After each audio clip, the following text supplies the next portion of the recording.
Hello everyone, and welcome back to Let's Play Croc, Legend of the Gobbos. We've made it all the way to World 4, the castle world, Baron Dante's castle. But now we have to climb all the way up in order to get to where he is, starting with the Tower of Power.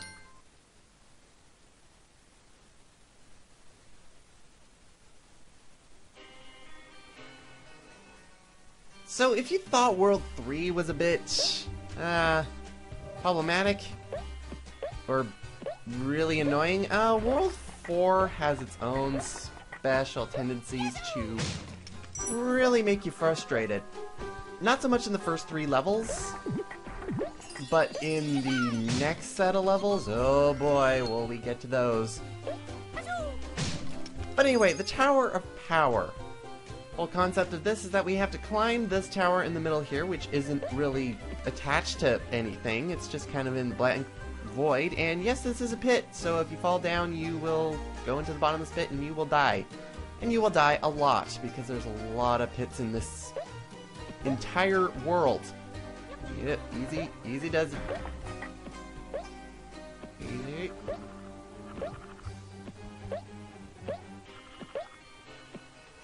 And now we can get up to a door, because we can't actually climb the top right now. Logically, we have to go inside, which is really weird. And we can see Baron Dante's face, I suppose, on stained glass with 2 mighty fists. And googly eyes. And them are all googly. Anyway, we have a spire of 4 blocks here, and believe it or not, you can push these blocks, even though there is no knowledge that you can actually push them. However, we want to get to the top of this spire, and by doing this, push out that one, push the other one the other way, and we can get to the top of the tower, and up here for crystals, and the button, which will lead us to the door all the way over there. If you screw up doing this, like if that block say falls down, like, I got crushed. Okay, I might as well. I didn't want to get crushed. Dang it. That's what the button does. It pretty much just resets everything. Why did I do that? I didn't want to do that. I had it. Why? This is what I call an auspicious start. This ledge is also not very pleasant. Yeah, I pushed it in. Pushing is not nice in this game because if you nudge against it, it counts as pushing it. I don't know how. Apparently it does. And let's get the heck out of here. I do not want to stay here too long, and the camera's gonna make me stay here long if...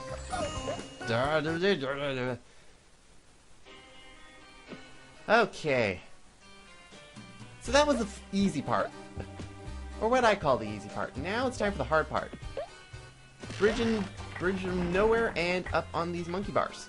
Timing is everything to this place because, as you can see, the flying devil here flies over these monkey bars and can possibly hit you if you're not timed perfectly.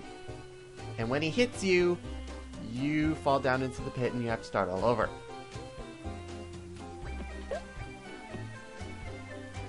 See how much fun this game is having with you? It's so much fun. Now, here we go. Nothing on the other side of those monkey bars, so we can just die. Dang it. Good thing I have 36 lives. Imagine if you were doing this with, say, like 10, and you weren't really good at the game. You'd be kind of screwed. No way around it. You're just screwed.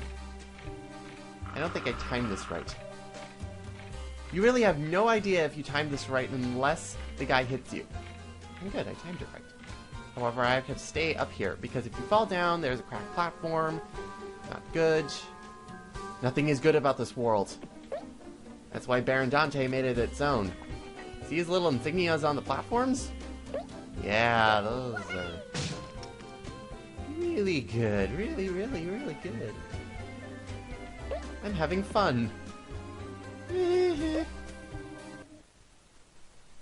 shouldn't be doing this now. This actually is an alright level if you can get through it, okay? Stairs. I really like the stairs. For some reason, even though you don't go throughout every step, it's not realistic. Oh my god. But there's just something about the stairs which are just really nice to look at. Maybe it's just because it's, it looks very velvety. Velvety finish. Anyway, what we're trying to do here in this room is we have to connect all of these wheels with their connectors. Weird how there's only 3 connectors for 4. But then again, that's not really strange. But I kind of like to complete the square here. Unfortunately, I can't do that. Okay, I'm gonna wait.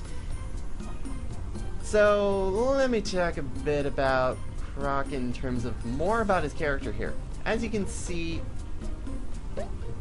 from his model here, really you couldn't really tell, but the way his tail swings back and forth, it always swings beginning from right to left. Immediately when you see it. It never swings from left to right, right at the beginning. However, that can be easily argued. Now for this section of the tower, just not more fun. We have one of these, and this is made very, very bad because I have no crystals. Yes! Ah! This is the only way I've ever figured out how to do this without getting pummeled by this thing. The wrecking ball is not fun. And I have 2 Gobbos right now. Weird. Don't you think I should be having more Gobbos at this point? Considering I have all 5 colored crystals, I only have 2 Gobbos. So really the question is, where are the rest of them? Because we're at the top of the tower now. Are they in here? Or are they in here? Nope. Well, they must be down these stairs, which are I think the only stairs that are unique. You just fall down them and voila, apparently you're in the... Yeah, I'm scared too, buddy. But he's guarding buttons, and we're gonna need to get to those buttons. In order to do that, we actually have to spin it at him in order to hit one of those buttons. Doing this opens up each individual cell which actually holds the Gobbos. And here's a brand new enemy. The Reapers. We can't get past them by simply spinning at them. So, what's the logical thing to do? There's really no logic to it. All you have to do is ground pound near them. Really makes no sense. I mean, you're not actually hitting them, you're really just hitting the air around them. But then again, at least you don't have to get near them. But anyway, the rest of the Gobbos are actually in each of these individual cells, which you have to go back and open up individually from the guy with the chains, or it looks like rubber bands around his ankles. I wonder if King Rufus is in here, because he is supposed to be in some sort of a dungeon type area. However, this is only level 1, are you kidding me? He's probably right next to where Baron Dante is. But then again, we're at the top of the tower, aren't we? Well, top of the tower doesn't mean top of the castle. Now here's one thing I didn't remember. Here is another one of those Gobbo snatchers. However, he already has a Gobbo in tow. Now, this can be either really easy or really hard, depending on if you figure out where he is going to go in terms of direction. But really, that's it. It's pretty much the same thing of the Gobbo snatcher from World 2. Let's get out of here, because this level... Ah. Don't worry, it's not the worst level in World 4. And neither is this one. Castle in the Castle, level 2.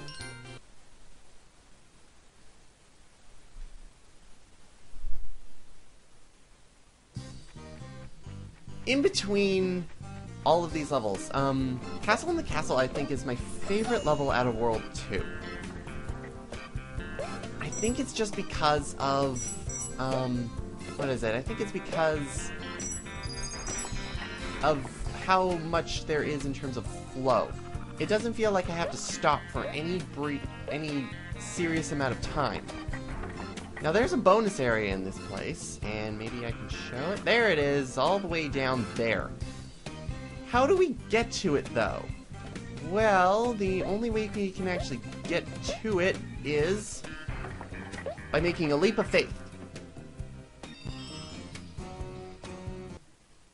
I should get more points for being in the center. Oh well, I'll get more lives anyways. Because they're all the way out here. If you're quick enough, you can actually get away immediately without having to wait for the crumbling platform to show up again.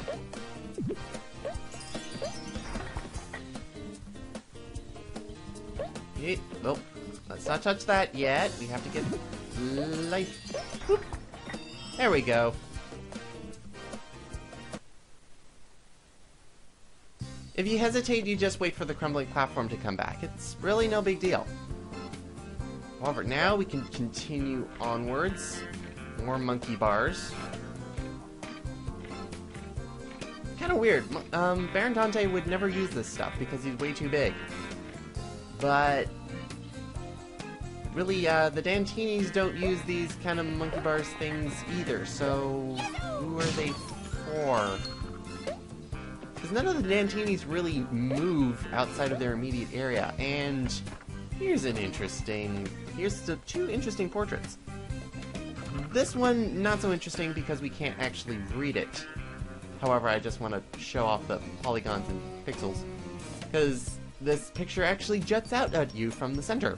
So if you look at it from a different angle, some of it just stretches. However, this one is the interesting one.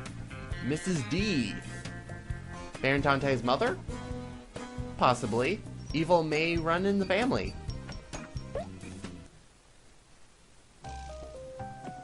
I don't know. Now, however, I want to talk about the next fact about now. And that was risky. And that is on Baron Dante himself. Baron Dante was apparently originally called something else at the beginning of development of Croc. Apparently the... who is it? I don't remember who it was, but who actually called the name, but Baron Dante was actually named... Not that. But Baron Dante was actually named Denver in the early stages of development. Denver, I have no idea why. But, however, it was quickly changed by the lead designer to Baron Dante. However, but it was called he was called Baron Dante because of the lead designer was also a movie fan. And when he joined the Croc team and heard about the name Denver, this is Denver. Yeah, right.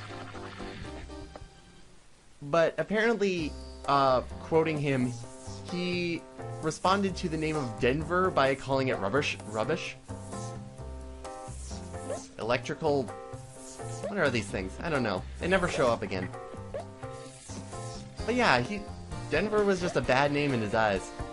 So he renamed him to Dante. And the reason why he called him Dante was because he was such a big movie fan, and one of his favorite directors was Joe Dante. Poor little Gobbos surrounded by lightning.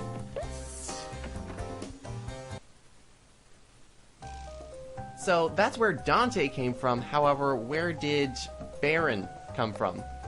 As we go across these very unique bridges. I don't think these show up either. All these one-offs. It's really a shame, in my opinion. But yeah, where did the Baron part of Baron Dante come from? If Dante apparently came as an homage to the movie director Joe Dante, where did Baron come from? Well, apparently the Baron part was added, quote, because it sounded mean. I can't deny that fact, but there's really no explanation for why, other than he's mean. And Baron Denver wouldn't work either. That'd just be silly. However, this is a very, very nice level. I like it a lot in World 4. I'm glad it's here. Let's move. Here's an interesting bonus room. I'm just glad there's no more ghost races. However, this room has a lot of small backtracking to it. And a lot of crystals. So there's devils everywhere, and there's these dropping platforms. However, you have to get across the dropping platforms in order to hit a button in order to make a platform appear in order to go further. I did not plan that out correctly, and now I have no more crystals. This is not going to be a place where I get crystals. Denver. Have there ever been an evil villain called Denver? I kind of want to know now. Because I really want to know, because that sounds cool. No, it doesn't. Well, at least I have some crystals. Usually I can dodge him, but it's the same as World 3. I'd rather not bother. I still have 37 lives. I'll lose them at some point. However, after that nice level of World 4, now we're on to the Dungeon of Defright. So much for the rhyming. Tower of Power, Hassle in the Castle, Dungeon of Defright. Never mind the rhyming. But this level is awful. For one good reason.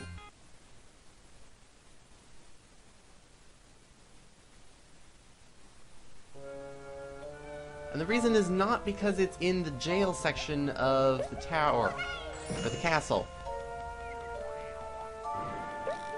Iron Giant, apparently. There aren't a lot of, like, really specific, like, random enemies like the Iron Giant. I'm just calling him an Iron Giant because I don't think he has an actual name. However, now we can get this gold key and continue on to why this level is awful. And the reason is there are lots of mini-games in this place. And when I mean lots of mini-games, I mean pretty much every single mini-game that we've gone through up to this point. So we had the classic switching boxes, we have the chasing the box, which are not so bad. However, the next two are really bad. Such as the Cauldron. Oh, the Cauldron is... I thought I had enough of this in World 2. I don't want this anymore. But yes, this is just inexcusable. And the pattern has changed, of course. The pattern has changed so that there is pretty much no rest for you. Every single area is that you have to hit one of the buttons. There's nothing like the, say... like the, when it was like at the left 4 times. So there's no resting spot for you in order to get ready. And that was half of them. Now we have to get through the rest of them. And That's gonna be a bit iffy for me. I don't like this at all. I don't like this at all. Because now they get faster, so you have to be quick on your feet and... Oh! And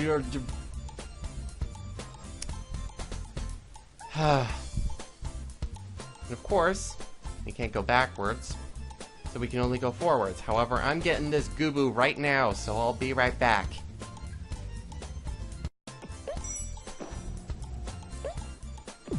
Alright, halfway there.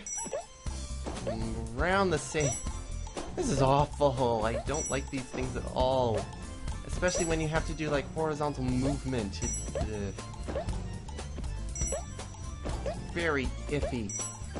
Especially when you think you're going exactly horizontal and no, you move off of the button slightly. It takes an insane amount of practice in order to do this properly. I seem to actually be moving backwards slightly, so I'm constantly tapping up. Oh, yes! Yes! You're mine! You're so mine! Yeah! Eat it! God.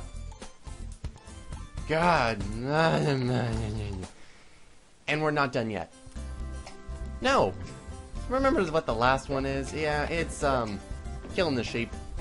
However, we're killing the reapers at this point. And to be honest, this one is actually fairly easy, if not for the,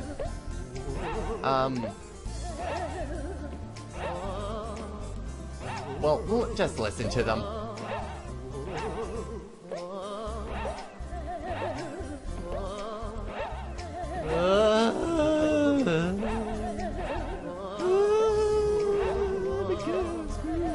Except you're not a ghost, you're a reaper. God. And then they just kind of bombard you right at the end. But it's not really as bad as you might think. You just pretty much have to be pressing all the buttons and doing what I just did. Just keep bouncing. And that's it for the minigames. We are at this point, which actually has a new feature. This is the minigame level. Why did I think it was a good idea? However, now we have this thing in the middle, this balloon creature, and we have a choice of 3 doors. We can only open one. I'm going for the right one because showing off the other 2 is completely pointless. Seeing as how we have only 1 colored crystal and 4 Gobbos, and we can only go through 1 door, we have to choose the right one in order to get the rest of the stuff. It feels like I'm torturing the guy. Oh. Yeah, when you blow up 1 door, he doesn't show up again. If you just blow him up in the middle, then you can just keep blowing him up. Kind of sickening. However, we get to the one room which does have all the prizes. The other 2 rooms just have the gong in the corner, compared to this room which has 4 lives, 1 Gobbos, and the rest of the colored crystals. Oh god. So what horrible torture we have to go through in order to get the final Gobbos? Well, it's not really actually torture. It's actually quite tame. The only thing is that you're dealing with a very dark place, and at one end of the... Ow. You're kidding me. I just lost all of those crystals that I got through the cauldron. So at one end of the dungeon is a silver key, which obviously means that the Gobbos around here is protected by a cage. Not really protected by a cage, but you know what I mean. He's in a cage. And there he is. And then we can get the heck out of here. Oh my lord. This place is awful. I have no facts for it. Well, and we end off with a nice round 50. How great. So, after all of those wonderful, wonderful levels, we can end on to the first boss of World 4. Bosley's Freaky Donut. See you next time, everyone.